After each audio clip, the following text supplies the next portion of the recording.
മാഞ്ചസ്റ്ററിലെ പുരാതനമായ യഹൂദ ദേവാലയത്തിൽ അവരുടെ ഒരു വിശേഷ ദിവസം ആചരിക്കുന്നതിനിടയിൽ ഒരു അക്രമി കാർ ഓടിച്ച് വരികയും ആൾക്കൂട്ടത്തിലേക്ക് കാർ ഓടിച്ച് കയറ്റാൻ ശ്രമിക്കുകയും കുറച്ചധികം പേർക്ക് പരിക്ക് പറ്റുകയൊക്കെ ചെയ്തു.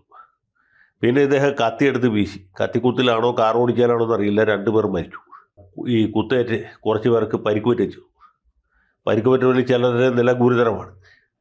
ഇങ്ങനെ ഒരു സന്ദർഭത്തിൽ പോലീസ് അവിടെ ഓടിയെത്തുകയും ഈ അക്രമിയെ തൽക്ഷണം വെടിവെച്ച് കൊല്ലിച്ചു.